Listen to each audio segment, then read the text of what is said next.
Discuss చేస్తున్నాం. Already previous క్లాస్లో కాకతీయుల గురించి డిస్కస్ చేసాం. అంటే టీఎస్పీఎస్సీ అభ్యర్థులంతా తెలంగాణ హిస్టరీని చాలా జాగ్రత్తగా గమనించాల్సి ఉంటుంది. ప్రతి చాప్టర్లో మనకి ఇంపార్టెంట్ విషయాల గురించి డిస్కస్ చేసాం.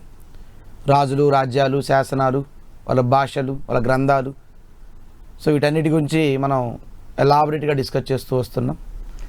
ఆల్రెడీ ప్రీవియస్ క్లాస్లో మనం కాకతీయుల గురించి ఒక 2-3 క్లాసుల్లో ఎలాబరేట్గా డిస్కస్ చేయడం జరిగింది. కాకతీయుల తర్వాత తెలంగాణని ఎవరు పరిపాలించారనేది ఇవాళ క్లాస్లో మనం డిస్కస్ చేస్తాం.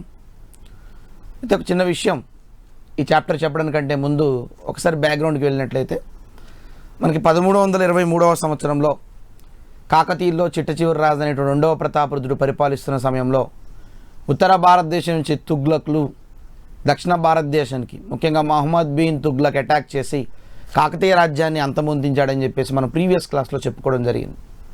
అంటే దీని ప్రకారం మీరు ఏం చెప్పదలుచుకున్నారు సార్ అంటే, యాక్చువల్లీ మనకి కాకతీయులు అంతమైపోయిన తర్వాత తుగ్లకులు వచ్చారు. మరి మనం పరిపాలన తుగ్లకులు జరగాలి కదా. తుగ్లకులు జరగకుండా మనం ఇవాళ క్లాసులో 3 స్వతంత్ర రాజ్యాల గురించి డిస్కస్ చేస్తాం. ఇప్పుడు ఎవరైతే ఒక బలహీనమైన రాజు ఉంటాడో అతను చంపిన తర్వాత ఆ రాజ్యం హస్తగతం చేసుకుంటుంది, తర్వాత ఆ రాజ్యం పరిపాలించాలి. కానీ తెలంగాణలో కాకతీయుల తర్వాత తుగ్లక్ల పాలన ఎక్కువ కాలం కొనసాగలేదు. ఒకసారి చిన్న బ్యాక్గ్రౌండ్ చూసుకున్నట్లయితే మనకి 1206వ సంవత్సరంలో, అప్పటికి మనము ఢిల్లీని కేంద్రంగా ఢిల్లీ సుల్తాన్లు పరిపాలిస్తూ ఉన్నారు. కుతుబుద్దీన్ ఐబక్ స్థాపించినటువంటి ఒక మహా సామ్రాజ్యము ఆ ఢిల్లీ, ఆగ్రాని రాజధానిగా చేసుకొని అనేక వంశాలు పరిపాలించిన విషయాన్ని మనం ఇండియన్ హిస్టరీలో డిస్కస్ చేస్తాం. ఫర్ ఎగ్జాంపుల్ బానిస వంశమని, ఖిల్జీ వంశమని, తుగ్లక్ల వంశమని, లోడీ వంశం, ఇవన్నీ ఢిల్లీని కేంద్రంగా చేసుకుని ఒక ముస్లిం పాలన స్టార్ట్ అయింది. అదే ఢిల్లీ సల్తనత్. సల్తనత్ అంటే ఏం లేదండి, రాజ్యమే. ఒక రాజు పరిపాలిస్తే రాజ్యమని, కింగ్ పరిపాలిస్తే కింగ్డమ్ అని, ఒక సుల్తాన్ పరిపాలిస్తే దాన్ని సల్తనత్ అని పిలుస్తారు. అందుకని దాన్ని ఢిల్లీ సల్తనత్ అంటారు. మరి బానిస వంశము, ఖిల్జీ వంశము, తుగ్లక్ల వంశము, లోడీల వంశము, రకరకాల వంశాలు ఢిల్లీని ఒక 5 వంశాలు పరిపాలించాయి కదా. దక్షిణ భారతదేశంలో, ఉత్తర భారతదేశంలో అంత బలమైనటువంటి రాజ్యాలు దక్షిణ భారతదేశంలో ఎందుకు నిలబెట్టుకోలేకపోయాయి, ముఖ్యంగా తుగ్లక్లు ఎందుకు ఇక్కడ నిలబెట్టలేకపోయారు అనేది మనం చాలా గమనించాలి. ఒకసారి రాజకీయ నీతిని గమనించినట్లయితే ఉత్తర భారతదేశంలో ఉండేటువంటి ఢిల్లీ సల్తనతులు దక్షిణ భారతదేశంలో ఉండే రాజ్యాలన్నింటినీ జయించారు. వెరీ గుడ్, అన్ని వంశాలు జయించాయి. కానీ మిగతా వంశాలు చేసిన పని ఒక విధంగా ఉంటే తుగ్లకులు చేసినటువంటి బ్లండర్ మిస్టేక్ ఒకటి ఉందండి. అందువల్ల దక్షిణ భారతదేశంలో తుగ్లకుల పరిపాలన లేదు. ఏంటి ఆ బ్లండర్ మిస్టేక్? 1323వ సంవత్సరంలో 2వ ప్రతాపరుద్రుడిని మహమ్మద్ బిన్ తుగ్లక్ తీసుకెళ్తా ఉండగా నర్దా నదిలో దూకి ఆత్మహత్య చేసుకున్నాడని అప్పుడు ఆ ప్రాంతానికి గున్నమ్మ నాయక్ అనేటువంటి, మక్బల్ అనేటువంటి ఒక వ్యక్తిని గవర్నర్గా నియమించడం, తర్వాత కాకతీయుల తర్వాత తుగ్లకులు జరగడం. కానీ అది జరగలేదు ఎక్కువ కాలం. ఒక 1.5-2 సంవత్సరాల్లో కొలాప్స్ అండి దక్షిణ భారతదేశంలో తుగ్లకుల పాలన. వాళ్ళని అంతమొందించినటువంటి రాజ్యాలే ఇవాళ మనం డిస్కస్ చేస్తున్నాం. ఎందుకు అంత బలమైనటువంటి తుగ్లకులు, చాలా అరాచకాలు సృష్టించిన తుగ్లక్లు దక్షిణ భారతదేశంలో ఎందుకు నిలబడలేకపోయారు? వాళ్ళ రాజకీయ నీతి కొంచెం తేడాగా ఉందండి. ఇప్పుడు చాలామంది దక్షిణ భారతదేశంలో ప్రాంతాలను జయించారు. అల్లావుద్దీన్ ఖిల్జీ కూడా దక్షిణ భారతదేశంలో ఉండేటువంటి ప్రాంతాలను జయించాడు. కానీ దూరదృష్టితో, ముందు చూపుతో అల్లావుద్దీన్ ఖిల్జీ ఆ ప్రాంతాలను తమ ప్రాంతంలో కలుపుకోలేదు. కేవలం యుద్ధం చేశాడు, వాళ్ళని గెలిచాడు, ఆ ప్రాంతాలకి సామంత రాజ్యాలుగా ఉంచాడు. తన దాంట్లో కలుపుకునే ప్రయత్నం చేయలేదు. కానీ తుగ్లకులు చేసినటువంటి ఘోర పరాజయం ఏంటంటే దక్షిణ భారతదేశంలో ఉన్నటువంటి కాకతీయ రాజ్యాన్ని, పాండ్య రాజ్యాన్ని జయించి ఇక్కడ ఉండేటువంటి ఈ ప్రాంతాలన్నిటి కూడా డైరెక్ట్ ఢిల్లీ ప్రాంతంలో కలుపుకోవడం జరిగింది. అంటే ఏంటి ఢిల్లీ ప్రాంతంలో కలుపుకోవడం అంటే, నేరుగా రాజే పరిపాలన చేయాలి. తన ప్రాంతంలో కలుపుకున్నప్పుడు పూర్తి బాధ్యత రాజే, చక్రవర్తిదే బాధ్యత. అక్కడ గవర్నర్ పెట్టిపోతాడు, పూర్తి బాధ్యత అదే. అదే నువ్వు సామంత రాజ్యాలుగా ఇచ్చావనుకోండి, వాడు సంవత్సరానికి 2 సంవత్సరాలకు కప్పం చెల్లిస్తూ ఉంటాడు. ఈ దక్షిణ భారతదేశంలో పాలన ఉత్తర భారతదేశం వాడు చూసే అధికారం ఉండదు, సామంత రాజ్యాలు. అందుకని అల్లావుద్దీన్ ఖిల్జీ సామంత రాజ్యాలుగానే ఉంచాడు. కానీ తుగ్లక్లు, మహమ్మద్ బిన్ తుగ్లక్ లాంటి వాళ్ళు ఆ సేనాధిపతులు గియాజుద్దీన్ తుగ్లక్ రాజు లాంటి వాళ్ళు కూడా దక్షిణ భారతదేశంలో అడిగెట్టి ఇక్కడ ప్రాంతాలను జయించి తమ ప్రాంతంలో కలుపుకున్నారు. ఎప్పుడైతే తమ ప్రాంతంలో కలుపుకున్నాడో పరిపాలన చాలా కష్టతరమైంది మిత్రులారా. మరి ఢిల్లీ ఏమో ఉత్తర భారతదేశంలో ఉంది, తెలంగాణ ఎక్కడో దక్షిణ భారతదేశంలో దక్కన్లో ఉంది భాగం. ఉత్తర భారతదేశం దక్షిణ భారతదేశం గురించి పరిపాలన చేయడం మామూలు విషయం కాదు. 6000 కిలోమీటర్లు రావాలి. ఏదో చిన్న సమస్య వచ్చిందనుకోండి, ఇక్కడ గవర్నర్లకు సైన్యానికి ఆ సమస్యను పరిష్కరించడానికి రాజు రావాలి. 6000 కిలోమీటర్లు ఉత్తర భారతదేశం నుంచి బయలుదేరి దక్షిణ భారతదేశంకి వచ్చేసరికి 5-6 నెలలు సమయం పడుతుంది. ఈ సమయంలో ఉత్తర భారతదేశంలో అటాకులు జరగవచ్చు, లేదా ఇక్కడికి వచ్చేసరికి ఇక్కడ పని చూసుకుని వాళ్ళు అడిపోయేసరికి దక్షిణ భారతదేశంలో అటాకులు జరగవచ్చు. తుగ్లకులు చేసినటువంటి ఘోర తప్పిదం ఇదే.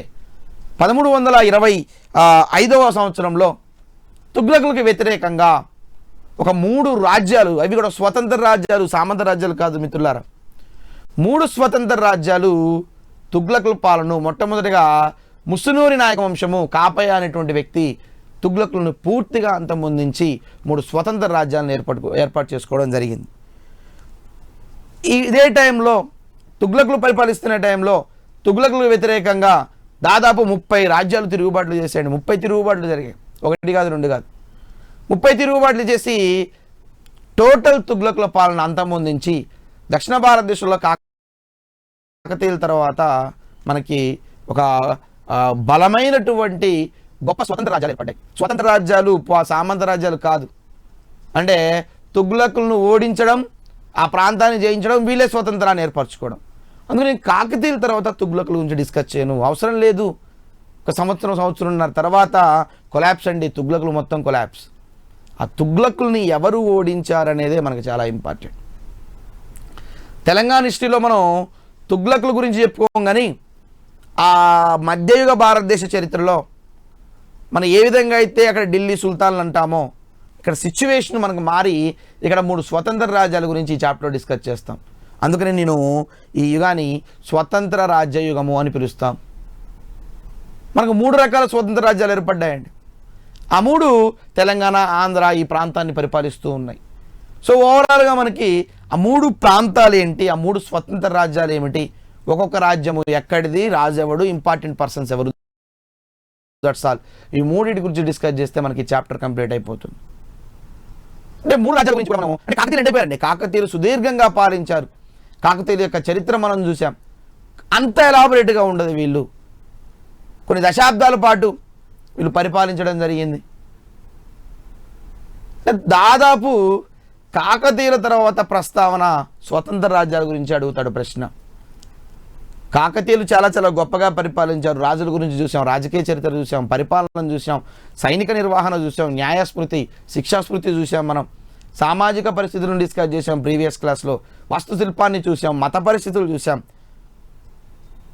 అవే సిచ్యువేషన్స్ మత పరిస్థితులు ఉన్నప్పటికీ కూడా ఒక 3 స్వతంత్ర రాజ్యాల గురించి మనం ఇవాళ క్లాస్లో డిస్కస్ చేస్తాం.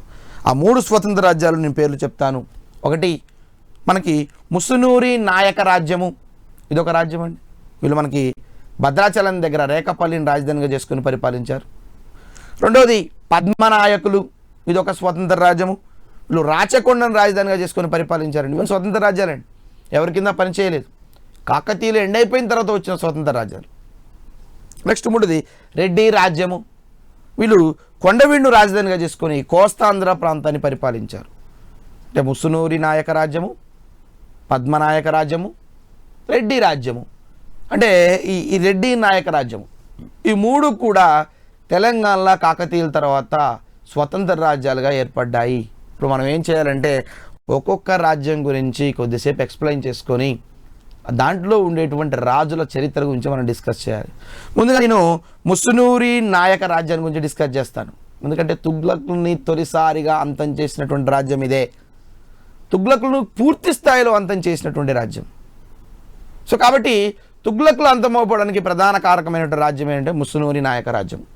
వీళ్ళు మనకి 1325వ సంవత్సరం నుంచి 1368వ సంవత్సరం వరకు పరిపాలించినట్లుగా చరిత్ర మనకు చెప్తుంది. సో ఇయర్స్ ఇంపార్టెంట్ కాదు, మనకు అవసరం లేదు. వీళ్ళ గురించి ఒకసారి చెప్పుకున్నట్లయితే వీళ్ళు కృష్ణా జిల్లాలోని ముస్సునూరి వీరి స్వస్థ స్థలం. అందుకనే ఆ ఊరి పేరు ద్వారా వాళ్ళ రాజ్యాన్ని పేరు పెట్టిన ముస్సునూరి. ఒకసారి వీళ్ళ రాజధాని చూసినట్లయితే రేకపల్లి, భద్రాచలం దగ్గర వస్తుందండి మనకి రేకపల్లి. వీళ్ళ యొక్క విధానం బాగా గమనించండి. రేకపల్లి అంటే మొత్తం అటవీ ప్రాంతం, మొత్తం అరణ్య ప్రాంతం.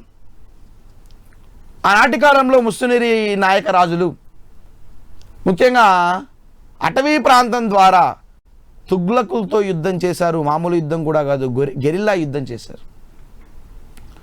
అరణ్య ప్రాంతంలో జరిగేటువంటి ఆ యుద్ధాన్ని గెరిల్లా యుద్ధం అంటారు. చెట్ల సాటున పొదల మధ్యలో మాటు వేసి ఎవరికీ కనపడకుండా రహస్యంగా ఎదుటి వ్యక్తితో యుద్ధం చేయడం, దాన్ని గెరిల్లా యుద్ధం అని పిలుస్తూ ఉంటారు. సో ఓవరాల్గా ముస్లిం నాయక రాజులు ఎంచుకున్నటువంటి ప్రధాన యుద్ధ నీతి ఏంటంటే గెరిల్లాది. తుగ్లకులతో వీరు అనేక రకాల యుద్ధాలు చేశారండి. గెరిల్లా పోరాటాలు చాలా చాలా చేశారు.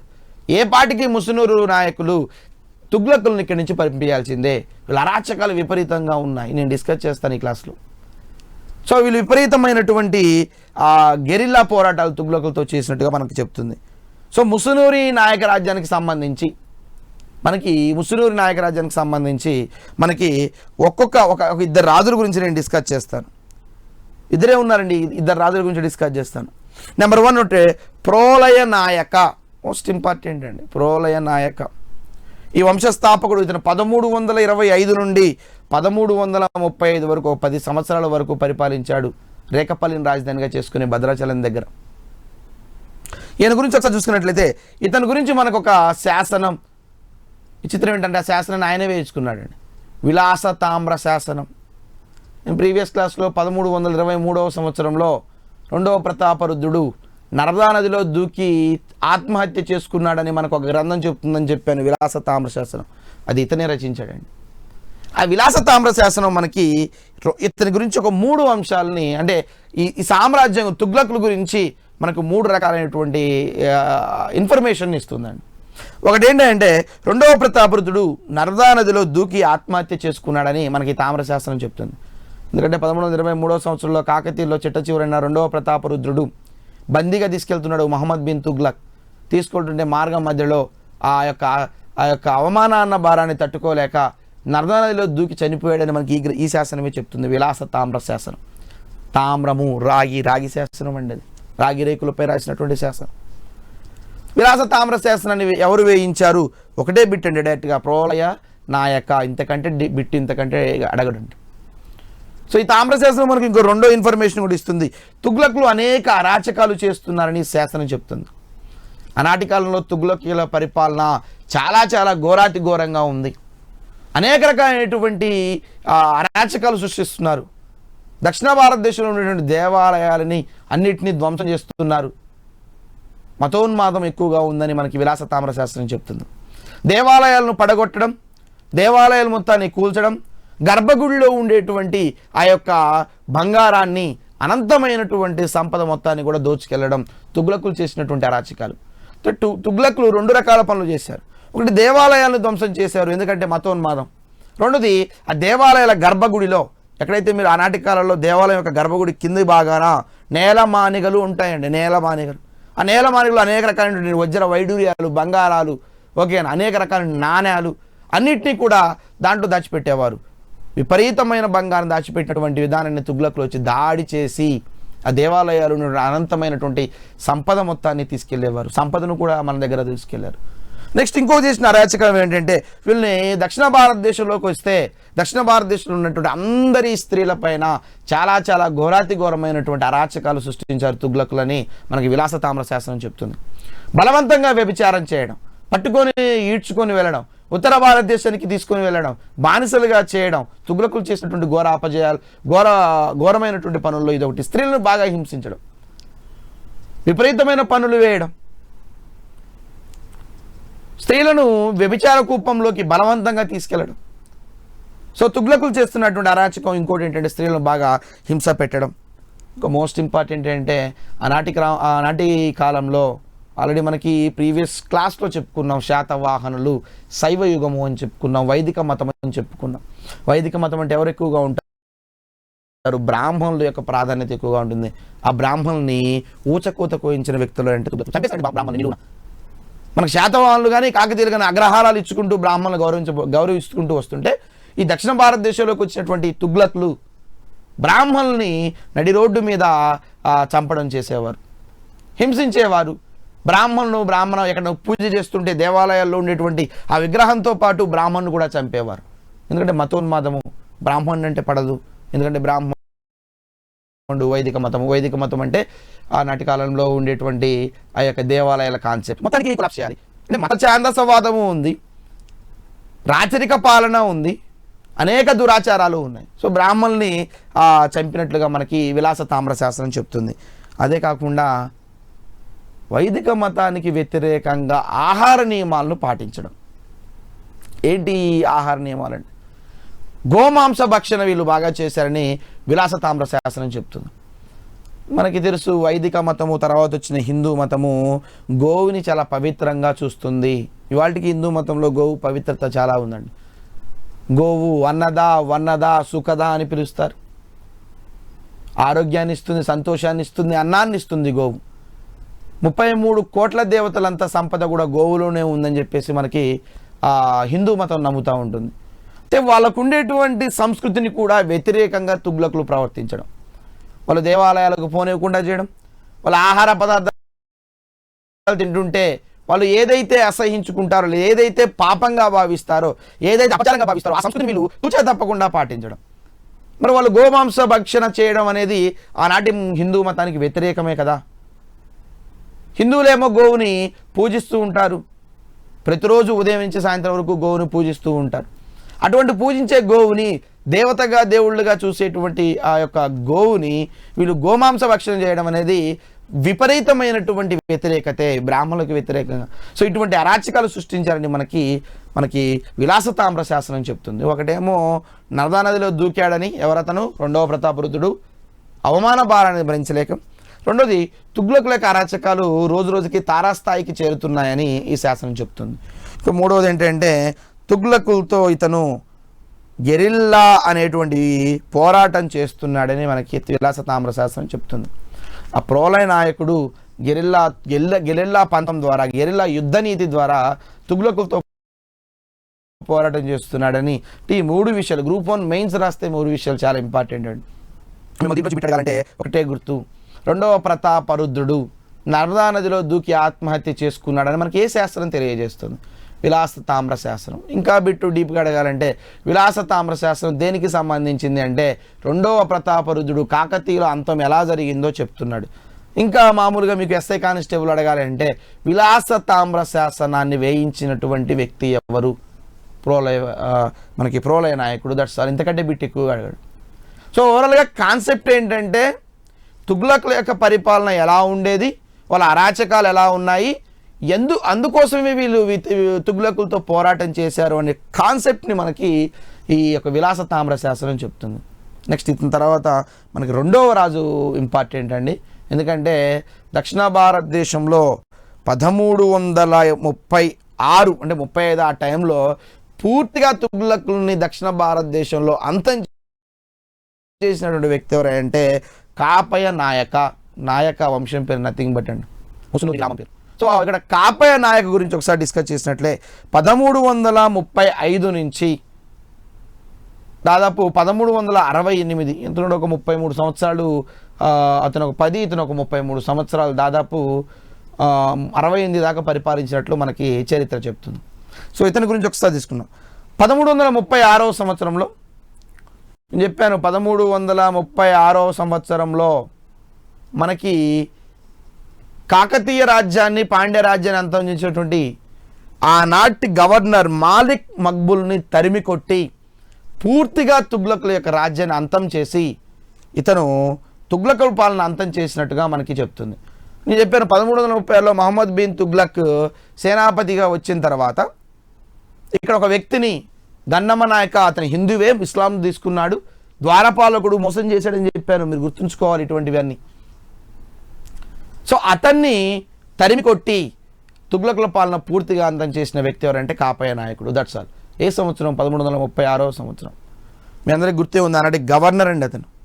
సో నెక్స్ట్ ఇకపోతే ఇతని బిరుదులు చాలా ఇంపార్టెంట్ అండి. బిరుదుల గురించి మనం ప్రశ్న అడుగుతున్నాడు కాబట్టి ఇతని బిరుదులు ఆంధ్రదేశాధీశ్వర. ఎప్పుడైతే ఆ తుగ్లకులను అంతం చేశాడో అతని తర్వాత అతను ఈ విధమైనటువంటి బిరుదుని తీసుకున్నాడు, ఆంధ్రదేశాధీశ్వర.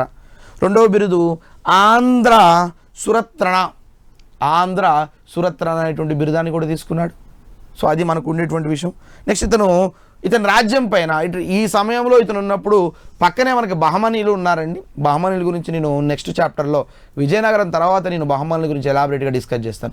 ఆ బహమనీయులు మొత్తం 5 సార్లు ఇతనిపై దండెత్తి, బలమైన నాయకుడే, 5 సార్లు ఇతనిపై దండెత్తి ఇతని కొంచెం బలహీనం చేసినట్లుగా మనకు చరిత్ర చెప్తుంది.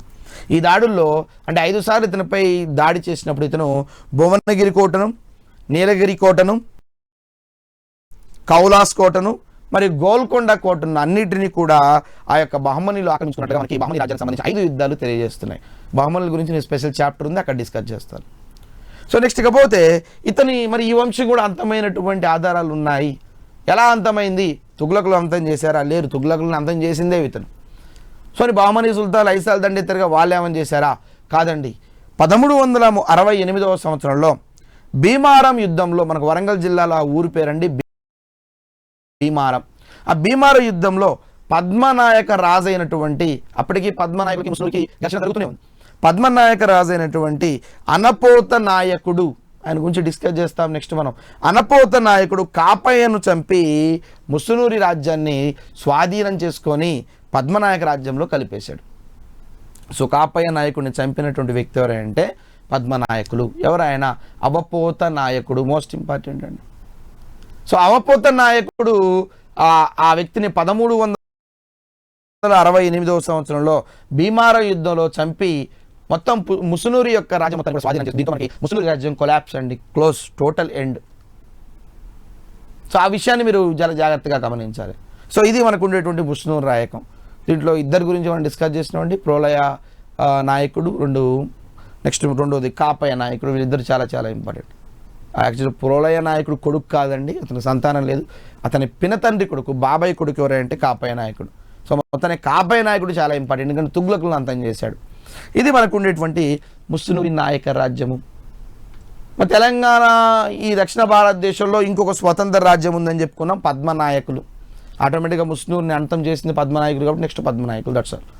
సో పద్మనాయక రాజ్యం 1325 నుంచి 1475వ సంవత్సరం వరకు పరిపాలించినట్లుగా చరిత్ర మనకు చెప్తుంది. యాక్చువల్లీ వీళ్ళు ఎక్కడి నుంచి వచ్చారంటే వీళ్ళు కూడా అనేక రకాలుగా చెప్పుకున్నారు. ఒక్కొక్కడు ఒక్కో తీరు చెప్పుకుంటాడు. ఇక్ష్వాకులు మేము అయోధ్య నుంచి వచ్చాడని చెప్పుకున్నాడు. ఓకేనా, మేము గొప్పవాళ్ళం అని శాతవాళ్ళు ఉత్తర భారతదేశం నుంచి వచ్చామని చెప్పుకున్నారు. యక్షజాతి వాళ్ళు మన రాజజాతి కూడా చెప్పుకున్నారు.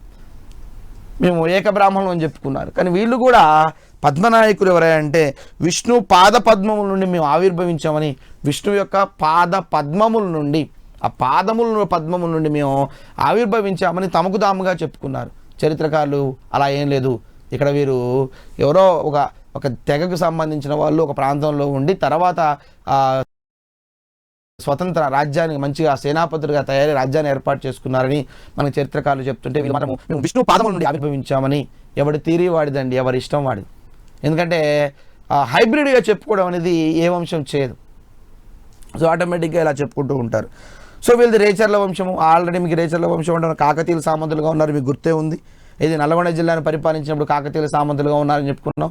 నెక్స్ట్ ఇకపోతే వీరు వెలమ కులస్తులు. ఒక్కసారి మనం కాకతీయుల్లోకి వెళ్ళాలి. కాకతీయుల్లో నేను ఒక విషయం డిస్కస్ చేశాను. ఏం డిస్కస్ చేశానంటే శూద్రుల్లో కూడా బలహీన వర్గాల వాళ్ళు ఉన్నారు, అగ్రవర్ణాలు ఉన్నారు. అగ్రవర్ణాల్లో మనకి కమ్మ, రెడ్డి, వెలమ అని చెప్పాను, గుర్తుందా అండి? ఆ వెలమ వీళ్ళే. సో వీళ్ళు వెలమ కులస్తులు. వీళ్ళు వైష్ణవ మతాన్ని తీసుకున్నట్లుగా మనకి చరిత్ర చెప్తుంది. సో ఓవరాల్గా వీళ్ళు వైష్ణవ మతాధికులు. వైష్ణవ మతం అంటే విష్ణువుని పూజించడం. కాకతీయులేమో శైవ మతాన్ని తీసుకున్నారు. శైవంలో కూడా వీరశైవం, బసవన్న గురించి మనం ప్రీవియస్ క్లాస్లో డిస్కస్ చేసాం. సో ఇక్కడ కూడా మనం వీళ్ళు వైష్ణవ మతానికి సంబంధించిన వ్యక్తులుగా మనం పరిగణించారు. సో ఈ విధంగా చూసుకున్నట్లయితే వెలుగొట్టి వారి వంశావళి వీళ్ళ యొక్క పూర్తి డీటెయిల్స్ చెప్తుందండి. వంశావళి మనకి ఏ రాజు ఎవరి తర్వాత ఎవరు వచ్చారు, పరిపాలన ఏం చేశారు, శాసనాలు ఏమైనా వేయించారా, ఏమైనా రాజ్యాన్ని జయించారా, వంశావళి అలా తెలియజేస్తుంది. సో కాబట్టి ఇక్కడ మనకి ఈ గ్రంథం ప్రకారము మొట్టమొదటి రాజు వచ్చేసి బేతాళ నాయకుడు. అతను మనకి ఇంపార్టెంట్ కాదండి వంశం యొక్క, ఎందుకంటే పూర్తి డీటెయిల్స్ లేవు కాబట్టి. సో దీంట్లో కొంతమంది రాజులు ఉంటారు, వాళ్ళ గురించి డిస్కస్ చేస్తారు.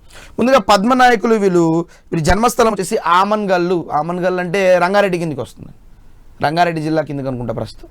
సో ఇక్కడ ఆమంగల్లు వీరి యొక్క జన్మస్థలం.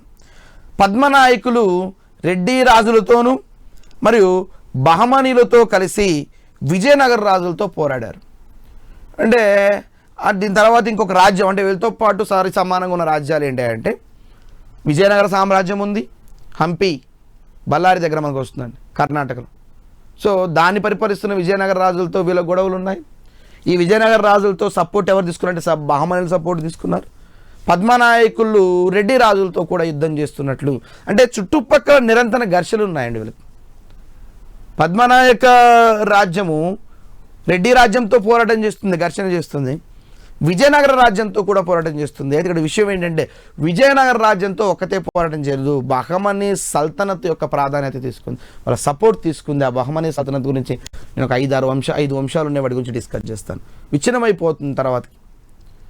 సో వీళ్ళు మొత్తానికైతే తీవ్రమైనటువంటి ఘర్షణలే ఉన్నాయని మనం చెప్పుకోవచ్చు.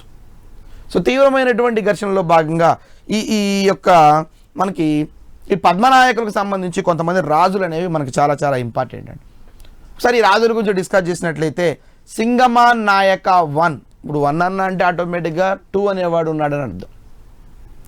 సో సింగమాన్ నాయక 1 ఇతను 1325వ సంవత్సరం నుండి 1361వ సంవత్సరం వరకు పరిపాలించినట్లుగా మనకు చరిత్ర చెప్తుంది. ఇతని గురించి ఏం లేదండి, ఇతని ఇంపార్టెంట్ కాదు, కానీ ఇతని ఆస్థానంలో శాకల్య భట్టు అనే సంస్కృత కవి ఉన్నాడు. శాకల్య భట్టు ఎవరి ఆస్థానంలోనిటువంటి కవి? మోస్ట్ ఇంపార్టెంట్ సింగమ నాయక 1, ఏ వంశము? పద్మనాయక వంశము. నెక్స్ట్ ఇకపోతే శాకల్య భట్టు చతుర్భాష కవి పితామహుడు, అంటే 4-5 భాషలు వచ్చినటువంటి వ్యక్తి కాబట్టి ఇతను చతుర్భాష కవి పితామహుడు అని బిరుదుంది. ఇతను ఉదయ రాఘవ మరియు నిర్దోష్య రామాయణం అనే కావ్యాలు రచించాడు. రచించినటువంటి కావ్యాలు చాలా ఇంపార్టెంట్ అండి. ఉదయ రాఘవము మరియు నిర్దోష్య రామాయణము, ఇవి రెండింటిని కూడా ఇతను రచించినటువంటి కావ్యాలు. సో మనకి సింగమ నాయక 1 ఇంపార్టెంట్ కాదు, కానీ అతని ఆస్థానంలో ఉండేటువంటి శాకల్య భట్టు అనేటువంటి ఆ యొక్క సంస్కృత కవి మోస్ట్ ఇంపార్టెంట్, మనకి చాలా చాలా ఇంపార్టెంట్ అండి. ఎందుకంటే అర్థం చేసుకోవాలి మీరు, మనం వైష్ణవ మతం అన్నాము, వైదిక మతం కూడా సంస్కృతాన్ని ఆదరిస్తుంది. సో ఆటోమేటిక్గా సంస్కృత కవి ఉంటాడు.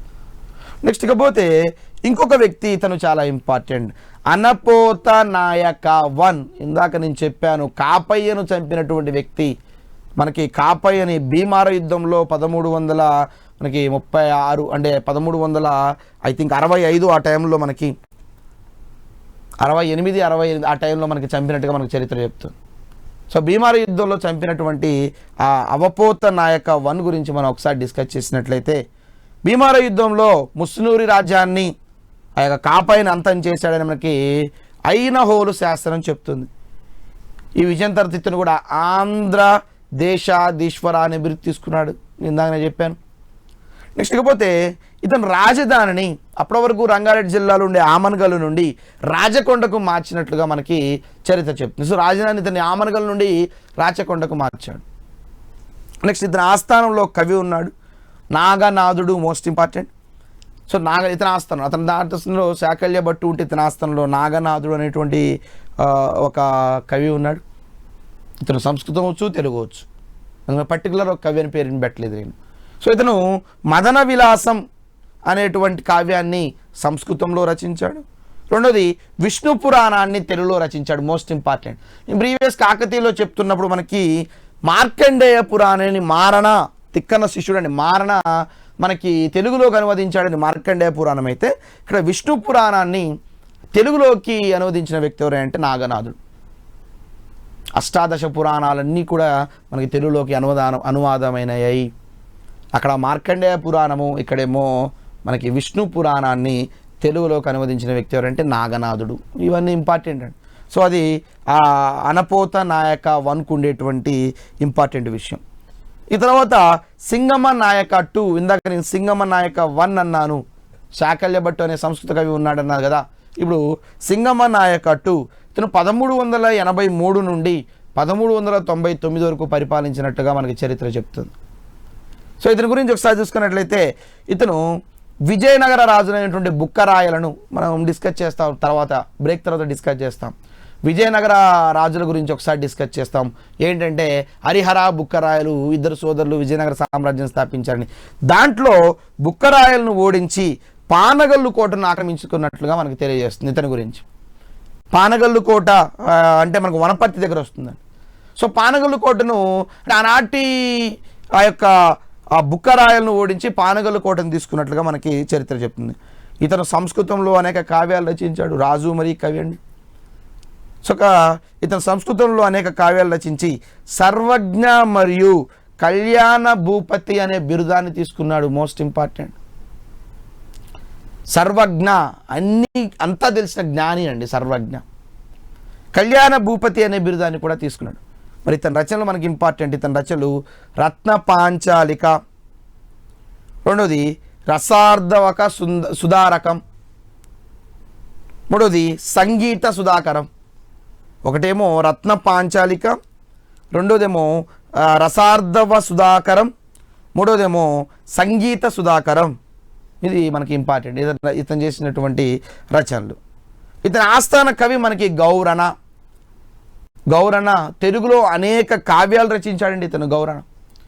ఇప్పటి నుంచి మనకు చెప్పాను నేను, 11వ శతాబ్దం నుంచి నన్న ఎప్పుడైతే తెలుగులో మొట్టమొదటి సాహిత్యాన్ని తీసుకొచ్చాడో, తర్వాత ఎవరి రాజు ఆస్థానంలో ఉన్న ప్రతి ఒక్కడు కూడా తెలుగు కవులు బయటపడ్డారు, తెలుగు సాహిత్యాన్ని అందించారు.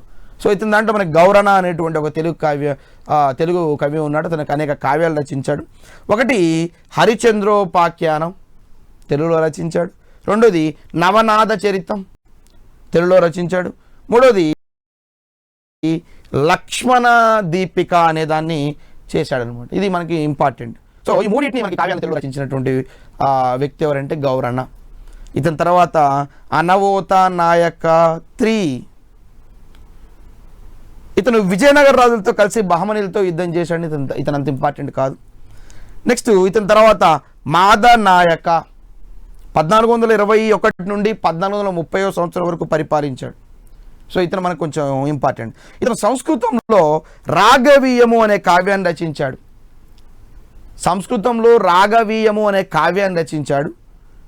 ఇతని భార్య నాగాంబిక వేసిన నాగసముద్ర శాసనం చాలా చాలా ఇంపార్టెంట్. ఇతని భార్య పేరు ఇంపార్టెంట్ అండి, నాగాంబిక. ఈమె నాగసముద్రం అనే శాసనాన్ని వేయించింది. ఎందుకంటే తన భర్త యొక్క విజయాల్ని దీంట్లో రాసింది అనమాట.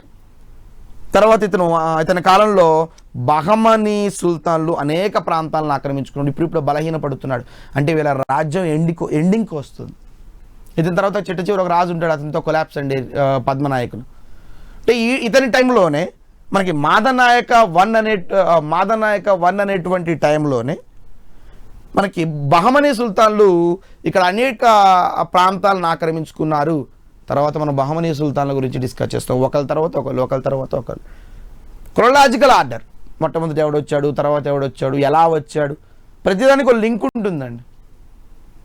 అందుకని మీరు చదివేటప్పుడు కూడా ఇండియన్ హిస్టరీని లింక్ పెట్టుకొని చదివితే మీకు చాలా చాలా అర్థమవుతుంది. ఢిల్లీ సల్తనత్ అన్నాను, ఇక్కడ తుగ్లక్లు బహమనీ సుల్తాన్ల గురించి డిస్కస్ చేస్తాం. అక్కడ ఢిల్లీ సల్తనత్ అంటే ఇక్కడ సేనాపతులు దాడి చేశారు, అది చదవాలి.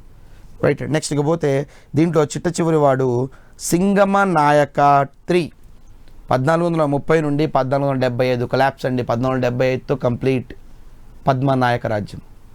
సో ఇతని ఆస్థానంలో బమ్మెర పోతన చాలా చాలా ఇంపార్టెంట్ అండి. బమ్మెర ఊరి పేరు అండి, జనగాం జిల్లాలో వస్తుంది. ఊరి పేరు అతని ఇంటి పేరుగా పెట్టుకున్నాడు, బమ్మెర పోతన. సో ఇతని ఆస్థానంలో సుప్రసిద్ధ కవి ఉండే. ఇతని రచనలు చాలా ఇంపార్టెంట్. బమ్మెర పోతన బీఈడి చదివే వాళ్ళకి డిఎస్సీలో ఉపయోగపడుతుందండి.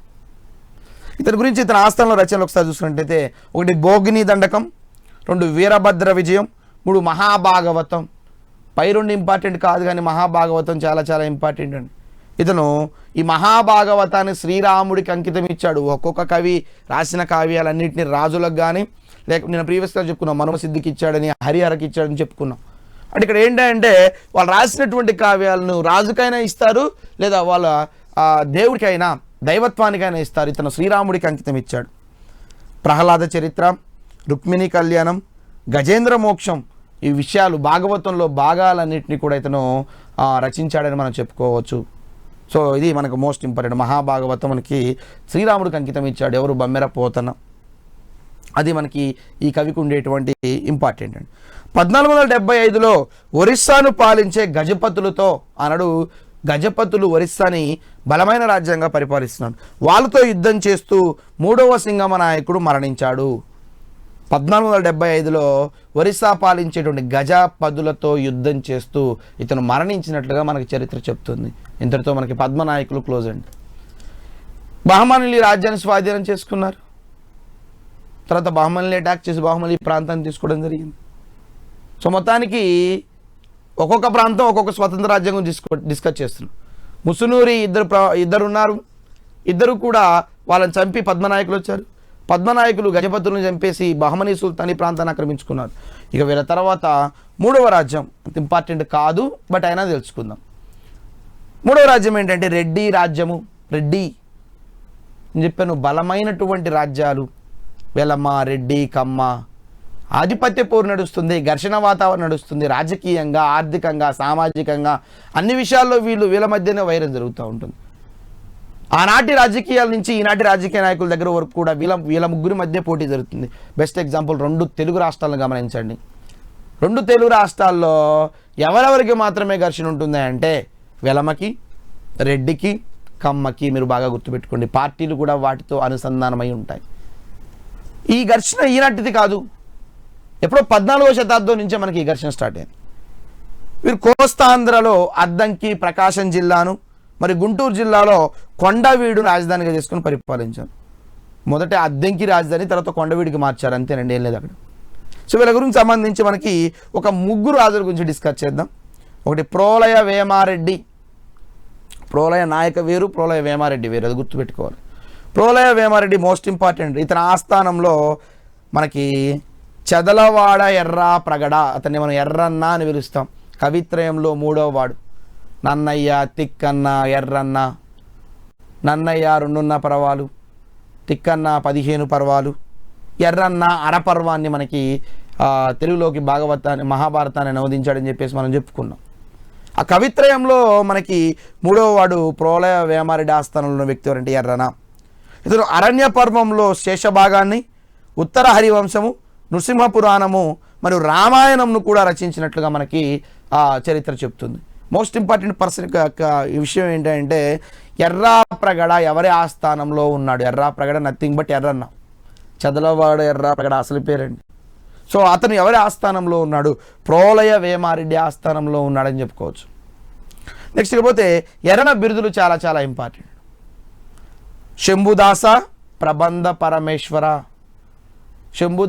శంభుదాస ప్రబంధ పరమేశ్వర అనే బిరుదాన్ని తీసుకున్నాడు. నెక్స్ట్ మోస్ట్ ఇంపార్టెంట్, ఇతని తర్వాత మనకి కుమారగిరి రెడ్డి, ఇంకొక రాజు అండి. కుమారగిరి రెడ్డి గురించి చెప్పుకుంటే ఇతను సంస్కృతంలో వసంత రాజీయము అనే నాట్య గ్రంథాన్ని రచించాడు. ఇది ఇంపార్టెంట్ కాదు, కానీ ఇతని ఆస్థానంలో ఒక నర్తకి ఉందండి. ఆమె లక్కుమాదేవి. రెడ్డి రాజ్యంలో ఆస్థానంలో కుమారగిరి రెడ్డి ఆస్థానంలో ఒక నర్తకి ఉండేది. నర్తకి ఎప్పుడు డ్యాన్స్ వేస్తూ ఉంటుంది ఆ యొక్క రాజుగారి యొక్క ఆస్థానంలో. నేను కాకతీయుల గురించి చెప్పేటప్పుడు 2వ ప్రతాపరుద్రుని దగ్గర మాచల్దేవి ఉందని చెప్పాను, మీకు గుర్తుందో లేదో అండి. అక్కడ ఆమె నర్తకి, ఇక్కడ లక్కుమాదేవి అనేటువంటి ఇంకొక నర్తకి ఉండేది. వీళ్ళంతా వీధి నాటకాలు వేస్తూ ఉండేవారండి. స్త్రీ అంటే ఆనాటి కాలం నుంచి ఈనాటి వరకు నాట్యానికి చాలా ఇంపార్టెన్స్ ఇస్తుంది ఈ సొసైటీ. ఇవాళ కూడా బాగా గమనించండి, ప్రతి గ్రామంలో జాతరలు జరుగుతున్నాయంటే మహిళలతో డ్యాన్సులు వేయించడం, నృత్యాలు చేయించడం ఇవాళ వరకు కాన్సెప్ట్ జరుగుతుంది. ఈ కాన్సెప్ట్ ఇప్పటిది కాదు, ఎప్పటి నుంచో ఉంది. ఆనాటి కాలంలో కూడా మనకి రాజ్యంలో ఏదైనా జరగాలన్నా, ఏదైనా గొప్ప విషయం జరిగినా కానీ అందరినీ ఆనందపరచడం కోసం ఆ స్త్రీ నాట్యం చేస్తూ ఉండాలి. ఆ నాట్యం కాస్త డ్యాన్స్ అయింది, అంతే, తేడా ఏం లేదండి. సో అది మనకు ఉండేటువంటి విషయం. ఇకపోతే మనకి ఒక స్టేట్మెంట్ గుర్తుంచుకోండి. డాక్టర్ సి నారాయణ రెడ్డి గారు, సినారే, కుమారగిరి రెడ్డి పైన కర్పూర వసంతరాయలు అనే పేరుతో గ్రంథాన్ని రచించాడండి. మన సీనారెడ్డి మనకు చనిపోయాడు, జ్ఞానపీఠ అవార్డు గ్రహీత తెలంగాణలో. కర్పూర వసంతరాయలు అనేటువంటి ఒక గ్రంథాన్ని ఎవరి మీద అంటే ఈ యొక్క కుమారగిరి రెడ్డి పైన రాసినట్టుగా మనకి చరిత్ర చెప్తుంది. ఇష్టకపోతే దీంట్లో లాస్ట్ పర్సన్ మనకి పెదకోమటి వేమారెడ్డి. అందరు రెడ్డి అండి, అందుకని రెడ్డి రాజ్యం అని పిలిచాం. పెదకోమటి వేమారెడ్డి. ఇతను సంస్కృతంలో 3 కావ్యాలు రచించాడు. మోస్ట్ ఇంపార్టెంట్, సంస్కృతంలో 3 కావ్యాలు రచించాడు. ఒకటి సంగీత చింతామణి, రెండోది సాహిత్య చింతామణి, మూడోది శృంగార దీపిక. ఇది ఇంపార్టెంట్ అండి, శృంగార దీపిక మించి ప్రశ్న అడిగే అవకాశం ఉంది. ఇతని ఆస్థానంలో శ్రీనాథ మహాకవి విద్యాధికారిగా ఉన్నాడు. శ్రీనాథుడు. ఇతనికి కవి సార్వభౌమ అనే బిరుదు ఉంది. మనం ఇవన్నీ కూడా డిఎస్సి లాంటి వాళ్ళకి చాలా ఉపయోగపడతాయండి. కవులు ఇప్పుడు నేను చెప్పేదంతా కూడా ఏపీపీఎస్సి ఉన్నప్పుడు, ఉమ్మడిగా ఉన్నప్పుడు చాలా ప్రశ్నలు ఇటువంటి కవుల మించి అడిగేవాడు. ఇప్పుడు ఎస్ఐ కానిస్టేబుల్లో జతపరచండి అని చెప్పేసి కవి పేరు యువతల గ్రంథం పేరు అలా అని అడుగుతున్నాడు. లేకపోతే ఈ కవి ఎవరి ఆస్థానంలో ఉన్నాడని అడుగుతాడు, లేకపోతే ఎవరి ఆస్థానంలో ఈ కవి ఉన్నాడని పేరు కూడా అడుగుతూ ఉంటాడు. సో ఓవరాల్గా మనకి 15వ శతాబ్దం చెందినటువంటి శ్రీనాథ కవి, ఇతని కవి సార్వభౌమ అనే బిరుదు ఉంది, చాలా ఇంపార్టెంట్. నెక్స్ట్ ఇతను తెలుగులో అనేక రచనలు చేశాడండి. ఒకటి శృంగార నైషధం, రెండోది ఆరాధ్య చరిత, మూడోది హరవిలాసం, నాలుగోది శివరాత్రి మహత్యం, మోస్ట్ ఇంపార్టెంట్ శైవతత్వం గురించి. నెక్స్ట్ 5ది పల్నాటి వీరచరిత, పల్నాటి రాజ్యం గురించి, కాశీఖండము, 7ది భీమఖండము. తెలుగులో శ్రీనాథుడు రచించినటువంటి ఈ కావ్యాలన్నీ అనేక రచనలు చాలా చాలా ఇంపార్టెంట్. సో ఇది మనకి రెడ్డి రాజ్యం గురించి ఉండేటువంటి విషయం. సో తర్వాత ఆటోమేటిక్గా బహమనీ సుల్తాన్లు వస్తారు. ఈ బహమనీ సుల్తాన్ల కన్నా ముందు మనం విజయనగర సామ్రాజ్యం గురించి తెలుసుకోవాలి. సో విజయనగర సామ్రాజ్యం తెలంగాణ చరిత్రలో భాగం కానప్పటికీ కూడా శ్రీకృష్ణదేవరాయలు ఉన్నాడు కాబట్టి ప్రశ్న అడిగే అవకాశం ఉందన్న ఉద్దేశంతో నేను విజయనగర సామ్రాజ్యాన్ని కూడా ఒక 40 నిమిషాల పాటు మీకు ఎక్స్ప్లెయిన్ చేయడం జరుగుతుంది. సో ఇది ఓవరాల్గా మనకు ఉండేటువంటి ఈ మూడిట్లో, ఈ 3 వంశాల గురించి, స్వతంత్ర రాజ్యాలు కేవలం తుగ్లకులు ఎండ్ అయిపోవడం వల్ల. తుగ్లకులు ఎందుకు ఎండింగ్ అయ్యారంటే రాజకీయ నీతి లేకపోవడం, ముందు ఆలోచన లేకపోవడం. అలావుద్దీన్ ఖిల్జీ లాంటి వాళ్ళు మంచి మంచి గొప్ప ఆలోచనలతో ఈ ప్రాంతాన్ని జయించారు, కానీ ఆ ప్రాంతంలో కలుపుకోలేదు, సామంత రాజ్యాలుగా ఉంచారు. కాబట్టి ఏ కూడా అవసరం లేదు. కానీ వీడు పరిపాలించాలనే ఉద్దేశంతో వీడు తీసుకున్న నిర్ణయం వల్ల తుగ్లకులు కొలాప్స్, తర్వాతనే స్వతంత్ర రాజ్యాలు ఏర్పడ్డాయి. ఓకేనా, 10 మినిట్స్ బ్రేక్ తీసుకోండి. బ్రేక్ తర్వాత మనము విజయనగర సామ్రాజ్యం గురించి